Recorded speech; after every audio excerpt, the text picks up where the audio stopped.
إسلام المدب من تونس.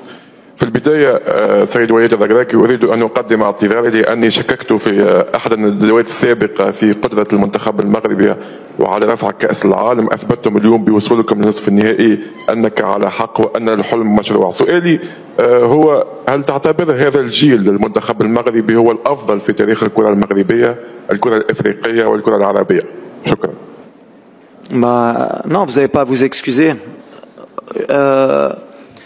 Les doutes qu'on avait avant cette compétition, tout le monde les avait, que ce soit sur les pays africains, sur les pays en général arabes. On a un palier à passer. Aujourd'hui, c'est bien.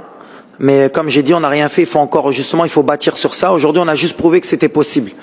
Avec du travail, avec de l'envie. Et les joueurs, ils ont donné le maximum. Mais ça doit servir d'exemple pour plus tard, que ce soit le Maroc ou un autre pays africain, reviennent plus fort, c'est ce que j'ai dit. Et cet ADN, on le construit pas que le Maroc pour le Maroc, on le construit nous pour notre continent. J'espère que tout le monde aura appris de cette expérience et de cette compétition pour qu'un jour, une équipe puisse réaliser le rêve de tous les Africains. Nous, on a buté en demi-finale, le Ghana avait buté en quart de finale avant, le Cameroun, le Sénégal. Mais à chaque fois, on passe des étapes et il nous faudra encore du temps pour, Inch'Allah, revenir plus fort. Mais vous n'avez pas à vous excuser parce que je pense que vous n'étiez pas le seul et même dans mon pays, il y avait beaucoup de gens qui y croyaient pas. Après voilà, nous on s'est battu pour prouver le contraire et c'est pas parce qu'aujourd'hui on a fait une demi-finale qu'on va se la raconter à dire vous avez vu, vous aviez tort. Non, non, on continue à travailler et on va pas s'enflammer. Après la deuxième question, Smahlia, une site. No Canet. Fais-nous. Non, justement, je pense qu'on est une des meilleures générations africaines, parce qu'on est en demi-finale, et ça, personne ne pourra leur retirer.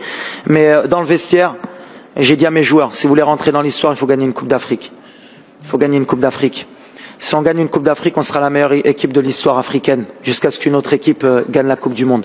Mais il faut que dans les 3-4 ans à venir, cette génération puisse gagner une Coupe d'Afrique. Et je pense que si elle la gagne, ce sera la meilleure parce qu'on va être attendu. Et donc ce sera beaucoup plus difficile pour cette génération de gagner une Coupe d'Afrique. Mais on va travailler dur. On a 1 an pour se préparer pour la Côte d'Ivoire. Et pourquoi pas 2 ans pour voir où se passera la Coupe d'Afrique 2025. Mais comme j'ai dit à mes joueurs, avant d'être le roi dans le monde, il faut être le roi chez soi. Et d'abord, il faut dominer dans notre continent. Alors c'est peut-être un discours un peu agressif de ma part, mais on est ambitieux et on a envie de le faire. Thank you, coach, and good luck for the future. Thank you so much et merci à tous pour votre soutien durant toute la Coupe du Monde. En tout cas, on a pris du plaisir. Et j'ai envie de dire une chose, vive l'Afrique, au Dima Maghreb. Merci.